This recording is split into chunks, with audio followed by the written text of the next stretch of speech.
Pues saludos de nuevo, continuamos con el espacio dedicado a la información en este día de hoy, algo más larga de lo habitual, porque tenemos una entrevista de actualidad que queríamos compartir con todos ustedes. En este caso tenemos con nosotros en plató, en los informativos de TCM, a quien es el máximo responsable de los socialistas en Castilla-La Mancha, su secretario general desde hace poco, desde el último congreso, y con un currículum también muy destacado dentro de la administración pública. Es alcalde de Toledo, ya saben, y también fue consejero en gobiernos anteriores de la región.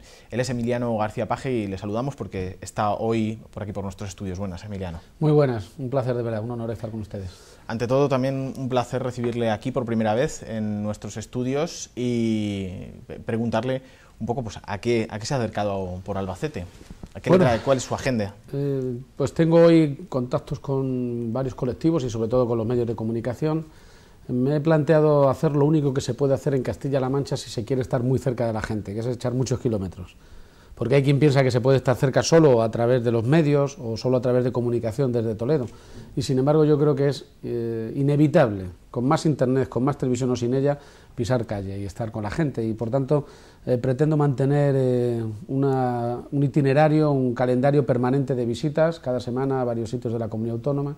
Esta es una región que lo que tiene de hermosa lo tiene de hermosa. En Castilla-La Mancha cabe Holanda, Bélgica, Luxemburgo, y sobran todavía 2.000 kilómetros cuadrados, de manera que lo que me planteo es lo que nos hemos planteado como dirigentes políticos en el último congreso, estar lo más cerca posible de la gente, y más ahora que lo estamos pasando todos verdaderamente mal.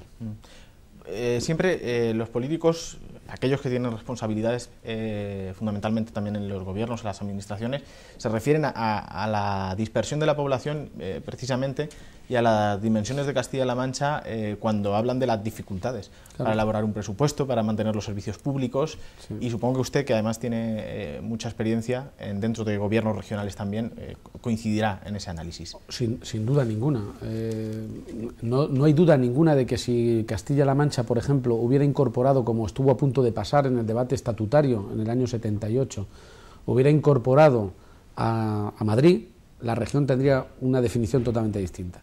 No es lo mismo hacer hospitales o prestar el servicio educativo en Madrid con 8.000 kilómetros cuadrados, que es más pequeño, desde luego, la mitad de la provincia, para entendernos, de Ciudad Real, por ejemplo, y hacerlo para 6 millones de personas, que hacer los mismos servicios, las mismas prestaciones en, ya digo, en más de 80.000 kilómetros cuadrados para una población de 2 millones de habitantes.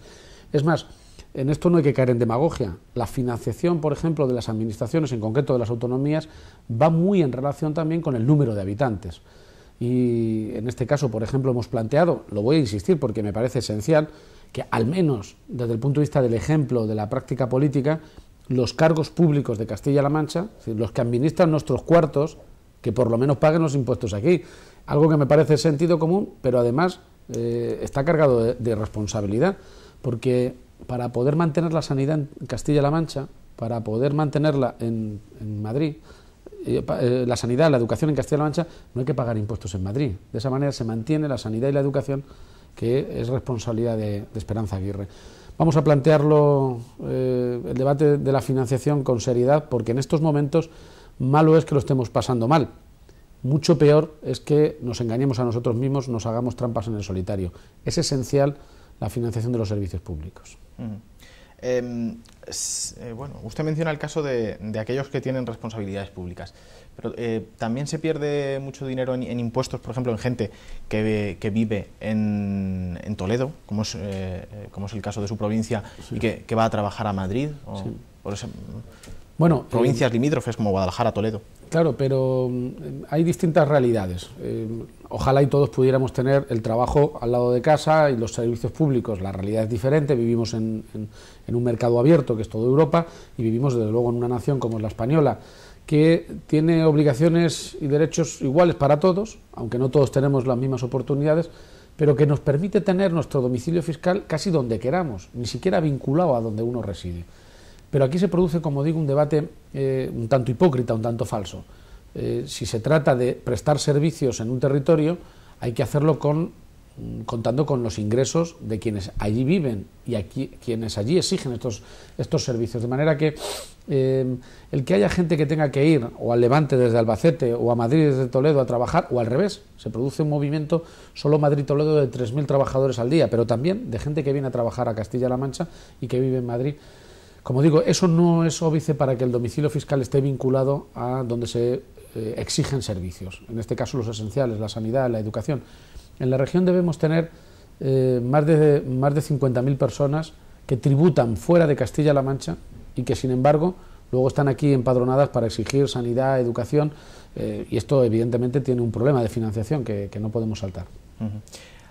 Usted además, y también como alcalde de Toledo, conoce bien de cerca la problemática de la financiación de los ayuntamientos. Sí. Se lleva muchos años hablando de que hay que proceder a una segunda descentralización del Estado en favor de los municipios, y pues no sé si a partir de esta crisis sería precisamente el momento para abordarlo, y después de los planes de ajuste y yo eso se lo escuché a Aznar. Yo eso se lo escuché a Aznar, que había que sacar dinero de las autonomías que se habían recibido muchos del Estado para dárselo a los ayuntamientos, pero ahora me temo que va a ser una idea aparcada, y lo lamento mucho, porque no solo para combatir la crisis, sino para salir del bache, yo creo que es muy esencial que las políticas que se apliquen estén lo más pegadas al terreno.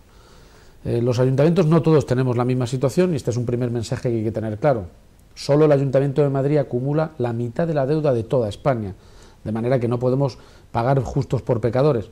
Lo cierto y verdad es que cada ayuntamiento obedece a una situación muy distinta. Hay ciudades muy complejas, que están muy dispersas, hay otras que están mucho más agolpadas, que se pueden prestar servicios más cómodamente. Hay municipios que tienen núcleos de población dependientes de ellos que no tienen nada que ver, como por ejemplo los que nos encontramos en Guadalajara. Tengan en cuenta, en Guadalajara hay 100 municipios de menos de 100 habitantes. No es un problema que tengan su corporación, lo que sí sería un problema es que quisiéramos tener un consultorio médico o un colegio en cada centro, ¿no?, en cada municipio. Por tanto, la financiación municipal está pendiente de revisión, es un pariente pobre los ayuntamientos de la democracia española, y creo que es hora realmente de que se revise, y se revise además pensando en los servicios esenciales, y sobre todo que aclaremos muy bien a quién le corresponde cada cosa. Ahora mismo los ayuntamientos, todos, estamos prestando en torno a una cuarta parte de servicios que en realidad son competencia de la comunidad autónoma. Como además la comunidad autónoma no nos paga, pues verdaderamente estamos abocados a una situación muy compleja para seguir manteniendo la situación, ¿no? Bueno, teniendo en cuenta que la situación económica es muy complicada y que, bueno, es cierto, eso no se puede negar, que la deuda de las comunidades está disparada, la deuda del Estado español, aunque es más bien deuda privada que pública, y conociendo ya también algunos de los detalles de los recortes del gobierno central y del regional, y sabemos que el Partido Socialista difiere, ¿cuál sería su propuesta? ¿De dónde recortaría, si pudiéramos esbozar un pequeño plan de recorte o de ahorro? Sí, el problema que se está planteando es que la medicina que nos estamos dando nos puede dejar en los huesos y no arregla el problema de fondo.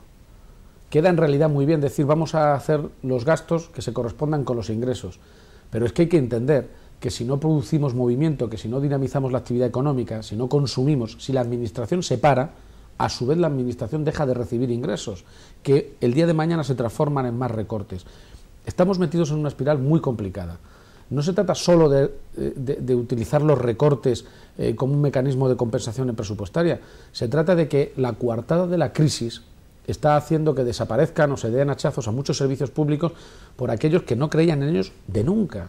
Y hay elementos tan importantes como el sistema sanitario o el educativo que no solo son una necesidad básica de los españoles, de la gente de Castilla-La Mancha, de la gente de Albacete, no, es que en realidad son también un factor económico. La mitad de la gente que se está yendo al paro en los últimos meses son despidos del sector público, que a su vez van a tener que estar subsidiados por el Sistema Nacional de Empleo, y que por tanto cuando quieran reincorporarse al mercado de trabajo encontrarán contratos de trabajo con la nueva reforma laboral muy por debajo de lo que se estaba cobrando ahora. Finalmente lo que estamos perdiendo es musculatura como sociedad, tejido socioeconómico. La administración no puede pararse, si la administración se para, con ella se para en general una parte importante de la sociedad. Por tanto, no se trata de oponernos solo ideológicamente a los recortes de los servicios que nos ha costado construir entre todos y mucho, y de los que estamos orgullosos, sino que además esto mismo nos lleva a una situación todavía más difícil, incluso para crear empleo, ¿no? Bueno, también, bueno, hay una opinión bastante extendida de que tenemos una administración, unos servicios públicos hipertrofiados en determinados casos. No sé si usted coincide con esa valoración, con la valoración, por ejemplo, de que se han hecho muchos proyectos muy grandes en Castilla-La Mancha, bueno, que ahora se tienen que suspender, la autovía del Júcar, la autovía del Cuarto Centenario, que bueno, de momento llega hasta Valdepeñas, si mal no recuerdo, pero que bueno, que no se va a poder continuar, en fin. Grandes proyectos que igual nunca podrían o nunca hubieran tenido el uso que se esperaba de ellos, y que igual, bueno, pues habría que haber sido un poquito más modestos en este caso. No, mire, no estoy de acuerdo. En esto jugamos, como dicen en mi tierra, cojón visto macho, ¿no? Cuando uno ve la situación, piensa que todo tiene su origen en cómo se ha abordado, ¿no? Algunos abusan de este concepto de la herencia, ¿no? En España, gobernando Aznar y gobernando Zapatero, hemos estado 8 años con superávit presupuestario. Y en la comunidad autónoma, durante muchos años, al cierre del ejercicio sobraba dinero. ¿Qué le pasa a un país que cuando tiene vacas gordas lo aprovecha para crear autovías, alta velocidad, residencias, hospitales? ¿Eso es un problema? ¿Eso es malo? Yo creo que no. Realmente, si tiene algún sentido que avance la sociedad, es precisamente para vivir cada día mejor, cada día más. Y si se vive más es porque se vive mejor. No, yo no estoy de acuerdo. Es una filosofía muy equivocada. Yo no digo que no pueda haber algún exceso, pero le voy a decir, todos los proyectos que ahora el gobierno, cualquier gobierno, rechaza porque dice que son excesivos, todos, cuando ellos estaban en la oposición, los reclamaban. Yo recuerdo, por ejemplo, con el Hospital de Toledo, que ahora dicen que es grande, haber visto y haber escuchado al Partido Popular decir que llegaba tarde, que no solo había que hacer ese hospital en Toledo, sino otro en la Sagra. Yo no encontraba a ningún alcalde del Partido Popular que renegara de un consultorio en su pueblo. Ni he escuchado nunca a la señora de Cospedal decir que si gobernaba iba a parar las infraestructuras públicas. Al contrario, se ha comprometido con todas. Vamos a ser serios. En momentos como estos podemos estudiar que los proyectos públicos se sometan a una revisión en su calendario. Pero ¿vamos a pasar ahora a decir que las autovías que tiene España, que la alta velocidad, son un atraso? Un país que recibe 50 millones de turistas y que recibe millones y millones de transportes de mercancías al año, ¿por dónde queremos que circulen? O sea que las autovías hace unos años eran autopistas de crecimiento para generar economía, los empresarios pedían infraestructuras, mejor sanidad. Ni siquiera históricamente es un fenómeno real. Mire, cuando se plantea la gran revolución industrial, sobre todo en Londres, lo primero que piden los empresarios, que abusaban lógicamente de la clase trabajadora en aquellos tiempos de explosión industrial, ¿sabe lo que eran? Consultorios médicos. Claro, querían mejor sanidad para luego que trabajaran mejor los trabajadores. Pero quiero decir con esto que está perfectamente relacionado el sistema de vida, el sistema de prestaciones sociales, nuestro sistema sanitario como el educativo. Yo escuchaba al Partido Popular decir siempre que para poder crecer y cambiar el sistema productivo en España hay que tener una mejor universidad y una mejor educación. Y sin embargo lo que vemos ahora es que no baja la calidad si en vez de pasar de 20 pasamos a 40 alumnos por clase. Por favor, por lo menos que no nos tomemos el pelo a nosotros mismos, que es de tontos.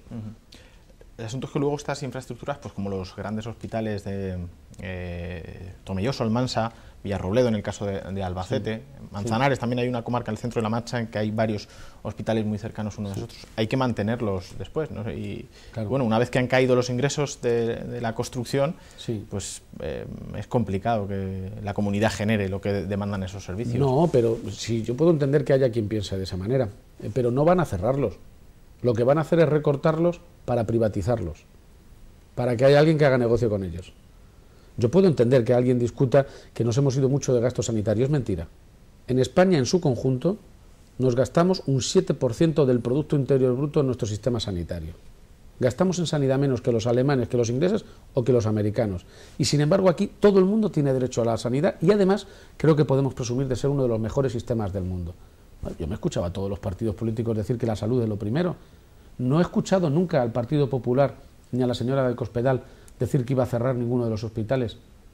Es que esta estrategia de que hay que hacer lo que Dios manda o lo que hay que hacer, simple y llanamente es de una ambigüedad verdaderamente peligrosa, porque a la hora de la verdad lo que vemos es que vamos a tener el día de mañana que mantener el negocio a un sector privado, cuando lo que estamos haciendo ahora es prestar esos mismos servicios desde la mentalidad pública, y ya digo, sin ningún tipo de derroche. No es cierto, no es verdad. Lo que sucedía antes es que esta misma gente tenía que irse a Valencia al tratamiento, o en el caso de Toledo irse a Madrid a los mismos tratamientos. Pero alguien lo paga, finalmente, no se equivoque. Un asunto que preocupa, que es uno de los clásicos del debate en Castilla-La Mancha, es el del agua. Además, el Tajo tiene especial protagonismo porque es el río de la capital regional. Usted muchas veces ha dicho que quiere que la gente se pueda volver a bañar en el agua del Tajo. Pero bueno, de momento por la calidad ecológica del mismo, porque también es el lugar donde van a parar las depuraciones de muchas Madrid, poblaciones de Madrid, entre otros, pues es muy complicado. Y a todo esto se une también la escasez de agua a causa de lo que se queda en los pantanos de cabecera. Es muy complicado y por lo menos eso ha aparecido en los últimos años, que se llegue a acuerdo entre PSOE y Partido Socialista, esté uno en el gobierno o el otro en esta materia. Yo veo, lamentablemente, veo no que llegue un acuerdo el PSOE y el PP, sino que aquí se ponga a tiro el Partido Popular o el gobierno, porque lo que busco en Castilla-La Mancha, lo que yo le he ofrecido a la señora Cospedal, es un acuerdo similar al que, por ejemplo, tienen PP y PSOE en Murcia. ¿No se da cuenta que en Murcia están todos de acuerdo? ¿No se da cuenta que en Aragón todos los partidos políticos están de acuerdo en cómo abordar el problema del Ebro? Que en realidad en todas las comunidades autónomas tienen claro que si hablamos de una política nacional del agua, esta no puede ir solo con su río. Ya me gustaría a mí, tengo una sana envidia de que el gobierno de Castilla-La Mancha abanderara la unidad política. Yo desde luego estoy muy dispuesto a hacerlo con los datos sobre la mesa, porque para que tengamos los ríos limpios hay que tenerlos bien depurados, pero también hay que tenerlos con agua en cantidad. Y lo cierto y verdad es que si se quiere abordar el problema del agua hay que hacerlo con mucha franqueza. Yo puedo entender a los que quieran los trasvases, pero si quieren trasvases, entonces de todos los ríos. Y también entiendo, yo soy más partidario de eso, a quien no quiera ningún trasvase, que arreglemos el problema del agua usándola mejor, no teniendo un sistema de fontanería. Y en ese caso, si se quieren trasvases, todos, o solo va a ser el Tajo, o solo va a ser realmente Castilla-La Mancha quien ceda el agua. No se puede reducir toda la política nacional del agua a un solo río. Esto verdaderamente no deja de ser una hipoteca, una carga que tendremos que levantar algún día. Y esto, mire usted, si de ello no se preocupa el gobierno de Castilla-La Mancha, no crea que se va a preocupar el señor Cañete, ¿eh? En Albacete además tenemos el caso concreto del Júcar, que es también muy problemático. Sí. Es que da la sensación de que se olvida un poco el Júcar, de tanto pensar en el Tajo. No, al contrario, la situación del Júcar está afectada por el mismo problema, quizás en menor cantidad por el problema de agua, pero todos los ríos. Castilla-La Mancha tiene 7 cuencas hidrográficas. Fíjese que nos afecta hasta el Ebro, muy poquito, también es verdad, en la zona de Molina de Aragón, pero nos afecta hasta el Ebro, y el Guadalquivir, en la zona de Ciudad Real. De manera que todas las cuencas nos tienen que preocupar en el mismo concepto. El Júcar movilizó en la ciudad de Albacete a más de 50.000 personas hace unos años, en lo que ha sido una de las mejores y más grandes manifestaciones de apoyo popular a la solución del agua. Me vale la misma medicina para todas las cuencas hidrográficas y, por tanto, yo creo que tenemos que afrontar el debate del agua con franqueza y haciéndonos cada uno responsable de lo nuestro. La política habrá que encajarla en Madrid, pero si no tenemos primeros acuerdos en Castilla-La Mancha, región a región, si solo están de acuerdo los de Aragón, si solo están de acuerdo los de Murcia, ¿sabe quién va a terminar pagando los platos rotos de la política nacional del agua? Los de siempre, de Castilla-La Mancha, y esto es lo que no es justo. Me vale para el Júcar, donde cuando uno va, por ejemplo, a la Comunidad Valenciana ve que hay carteles en contra del trasvase del Júcar-Vinalopó, y sin embargo, aquí en Castilla-La Mancha hay muy poco eco a este debate cuando se le plantea a la comunidad autónoma, ¿no? Bueno, esto podría ser uno de los temas de discusión entre usted y Cospedal si se diera una reunión entre ambos. Sí. ¿Cómo andan las gestiones para esa pequeña reunión? Bueno, yo ya, hombre, suelo ser paciente, pero yo supongo que los ciudadanos deben pensar un poco lo que pensaría cualquier persona normal, ¿no? Llevo ya semanas diciendo que nada más ser elegido secretario general del Partido Socialista, que mi principal opción es ofrecer acuerdos. Vamos a intentar, a mí me gustaría llegar a un acuerdo en el agua, un acuerdo en la política económica y de crecimiento. No pienso lo mismo que Cospedal sobre la crisis, pero seguramente encontramos la posibilidad de arrimar el hombro en algunos aspectos concretos. Bueno, a estas alturas debe ser un caso único en Europa el que un gobierno no quiera reunirse con la oposición. Esto es inaudito. Yo simplemente me preocupa porque la soberbia en la vida es muy mala, en la política lleva simplemente a un problema social. Otro tema para esa hipotética reunión en el futuro sería el de la reforma de la ley electoral. Sí. la sensación que ha dado y que, bueno, en la que coinciden muchos ciudadanos y analistas de lo que sucede en el ámbito político es que, bueno, cuando Barreda estaba en el poder hizo una ley electoral que entendía que le beneficiaba, por lo menos en las provincias.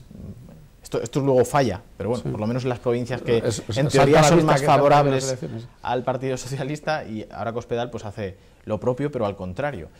¿Es muy difícil también el consenso en esa materia? Si el gobierno quiere, es relativamente sencillo, porque yo estoy dispuesto a acordar una ley electoral sobre la base de lo que planteó Cospedal. Es curioso que Cospedal se pasara el día criticando a Barreda y ahora, sin embargo, quiera imitarlo. Me parece mentira, ¿no? Si se trataba de hacer lo contrario que Barreda. Por tanto, puedo entender que no les gustara el cambio de la ley electoral antes, pero a los gobiernos hay que juzgarlos no por lo que han hecho los Reyes Católicos, sino por lo que ellos prometieron. Y lo que prometió la señora Cospedal es no aprobar nunca una ley si no hubiera consenso. ¿Y sabe lo que está pasando a día de hoy?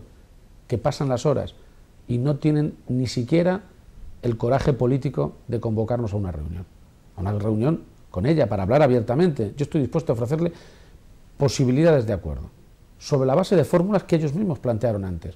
Por tanto, me da lo mismo si les gustaba o no la ley de Barreda. Seguramente Barreda ha hecho cosas buenas y ha hecho cosas malas. Lamentablemente lo que veo es que, sobre todo en este tipo de cosas, la señora Cospedal quiere imitar lo que ella misma criticaba antes. Y esto, sobre todo, nos induce a pensar que el grado de fiabilidad del gobierno es muy escaso. ¿Cuál sería una propuesta socialista para, bueno, por lo menos un punto con el que se podría empezar a negociar? Hay varias fórmulas. Ya en su momento planteamos la posibilidad. Cuando critican la opción de Barreda, tengo que decir dos cosas. El anterior presidente de la Comunidad Autónoma citó hasta 5 veces a la señora de Cospedal al despacho para verse, y en ninguna de ellas se presentó. Por tanto, habrá cosas criticables, pero no la voluntad de hablar. Y por cierto, en aquel entonces, también en mesas de negociación, se planteó, por ejemplo, la posibilidad de que todas las provincias de Castilla-La Mancha tuvieran un número impar de diputados, de manera que no pudiéramos decir que la cosa depende de Albacete o de Ciudad Real o de Guadalajara, donde cada uno pensemos que tenemos más o menos el jardín revuelto. De manera que estamos dispuestos a alguna fórmula que valga para siempre. El problema es que se está jugando una manipulación bastante torticera y me preocupa mucho, porque, y más le tendría que preocupar también a quien gobierna, porque la experiencia nos dice que quien cambia las leyes electorales, sobre todo cuando se cambian con este tufillo, ¿sabe lo que pasa? Que terminan pagándose en la urna. Por ejemplo, Izquierda Unida propone una circunscripción única. No sé si le parece buena solución. Nosotros también hemos planteado la posibilidad de una circunscripción única. Tenemos varias opciones. La circunscripción única plantearía una reforma del Estatuto de Autonomía, que, bueno, te complica la vida, pero que es posible, es discutible, está al alcance de la mano. Prisa no tenemos por cambiar la ley electoral. Prisa tiene quien empieza a ver que se están cambiando las tornas, que el ambiente social está cambiando.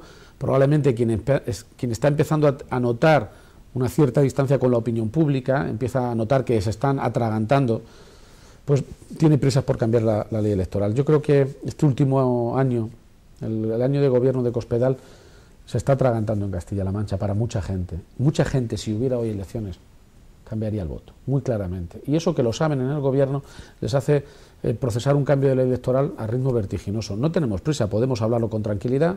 La fórmula de Izquierda Unida es posible, quizás más tortuosa de llevar adelante, pero tenemos otras que en todo caso harían que la representación democrática fuera muchísimo más proporcionada y más plural, ¿no? Otro asunto de actualidad, que lo conocíamos a final de la semana pasada, era que el Gobierno de la Nación abría ya las puertas a la privatización de los entes públicos de radio y televisión de las comunidades autónomas. Cospedal anunció, lo dijo en campaña, que esa era su intención, de privatizar Radio Televisión Castilla-La Mancha. ¿Qué le parece a usted esa posibilidad? Mire, la región, por ejemplo, la televisión de Castilla-La Mancha es de las más saneadas de España. Y lo que me preocuparía y lo que me gustaría es que lo que se quiera hacer de entrada se haga con transparencia. Porque algunos entienden por privatizar apropiarse. Ahora en Televisión de Castilla-La Mancha lo que hay es un fenómeno permanente de manipulación política. Y fíjese que es pública la televisión, pero los mecanismos también, como ahora pretenden en Televisión Española, van camino de la manipulación pura y dura, directa. Alguien dirá a lo mejor que esto es demasiado potente o demasiado contundente en mi expresión. Yo creo que no hay nada más que ver los informativos de Televisión de Castilla-La Mancha para ver hasta dónde llega el nivel de manipulación política permanente, ¿no? ya no digo sobre mi persona, en general. Y por tanto, lo que me preocupa de fondo es que la televisión de Castilla-La Mancha, como esta televisión en la que estamos, rinden un servicio a la sociedad más importante del que algunos piensan y que no debiera olvidar ningún gobierno, porque nuestras señas de identidad, nuestra propia autoestima, nuestra vertebración como región es un fenómeno político y económico y que debemos considerar la televisión como una inversión. Algunos me da la impresión de que en esto, como en el sector educativo, en el sector sanitario, tienen ya más claro qué empresas pueden quedarse con el negocio y por tanto cómo apropiarse del servicio, que lo que es más conveniente para la opinión pública, para la sociedad. A mí me preocupa ese debate. Bueno, sin embargo, esa misma crítica, la del sesgo político, también se le hacía antes, mientras gobernaba el Partido Socialista. Sí, no, sí, por eso digo que me parece preocupante que lo que haya ya es un paso más adelante de apropiarse, además, ya no solo de los informativos, sino además de la estructura empresarial, que eso supondría una pérdida absoluta de poder, incluso de decir esto que estoy diciendo, ¿no? Sí, la crítica de la manipulación política es muy evidente, pero por ejemplo, le voy a poner un caso muy claro, Televisión Española, hablando con el corazón abierto. Yo creo que todos los españoles se han dado cuenta que estos últimos años Televisión Española ha tenido un comportamiento informativo infinitamente más objetivo y profesional de lo que ha pasado en toda la democracia. Habrá a lo mejor alguien que piensa de otra manera, pero creo que la inmensa mayoría de la gente estará de acuerdo con esto que digo.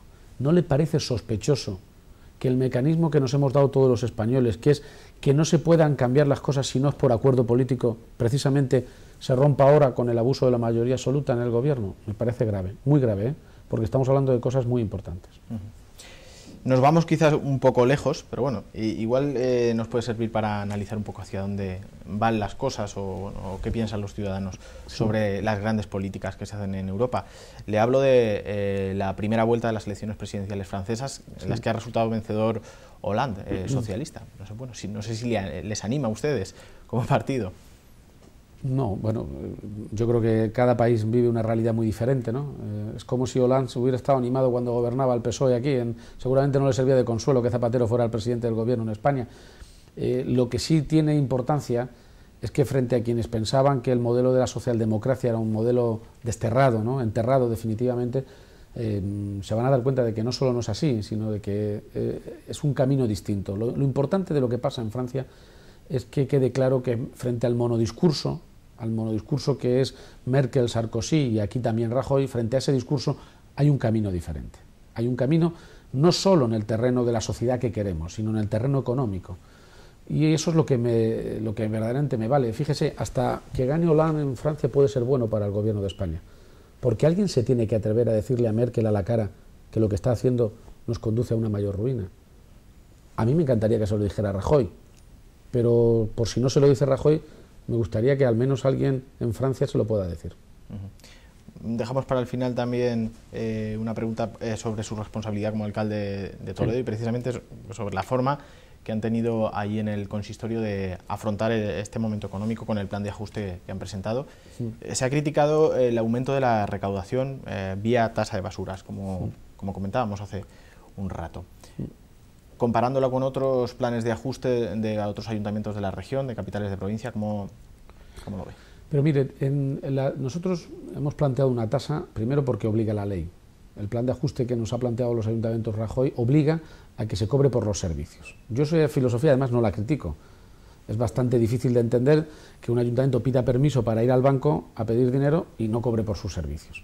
Toledo debía ser de las pocas ciudades en España, por no decir en Europa, que no cobraba por la basura, en un servicio que ahora, del que me siento muy contento, porque además la ciudad está muy limpia para como me la encontré, pero ciertamente vale dinero. Por tanto, por todo hay que pagar. Nosotros hemos hecho una tasa que es probablemente de las más baratas de España, obligados por las circunstancias económicas y por la legislación que ha planteado el Gobierno de España, y además le voy a decir, pudiendo plantear con esta recaudación un objetivo de más fondo, y es, primero, que no se van a devaluar los servicios públicos, no vamos a despedir a nadie, vamos a mantener el tipo del impuesto de bienes inmuebles durante 10 años, no crea que todos los ayuntamientos pueden decir que van a mantener el tipo del impuesto más importante de un ayuntamiento durante 10 años. Si no me equivoco, aquí en Albacete va a subir 25% en los próximos años. Nosotros no. Cuando acabe esta legislatura, podremos decir, incluida la tasa de basura, que el nivel de la presión fiscal se ha mantenido en los niveles con los que nos encontramos, ¿no? De manera que, bueno, como todo, los ingresos hay que verlos en conjunto. Si te coges una sola tasa o el precio del autobús, seguramente cambian de un ayuntamiento a otro. ¿Qué es lo que nos interesa? Ver el conjunto. Y en el conjunto yo creo que vamos a poder mantener el compromiso de mantener la presión fiscal. Finalmente es lo que importa, ¿no? Pues ante todo, muchas gracias por estar con nosotros. Al contrario, un honor de verdad. Muchísimas gracias a ustedes. Se nos acaba el tiempo y lo dicho, le emplazamos para que esté por aquí cuando usted lo estime oportuno. Esta es su casa. Sin duda, me volverán a ver. Si me dejan, yo estaré dispuesto a venir porque además creo que es una obligación democrática dar explicaciones de lo que se quiere y de lo que no, de lo que uno cree que no va bien. Ojalá y todos los políticos nos pusiéramos permanentemente a tiro de la opinión pública. Creo que es esencial. Pues Emiliano García Paje, secretario general de los socialistas de la región, alcalde de Toledo, muchísimas gracias. Muchas gracias. Nosotros con esto despedimos esta edición informativa un poco más larga de lo habitual con motivo de esta entrevista que les acabamos de ofrecer y les esperamos en próximas de nuestros servicios informativos. Muchísimas gracias por estar con nosotros y sobre todo por elegirnos para estar informados. Hasta pronto.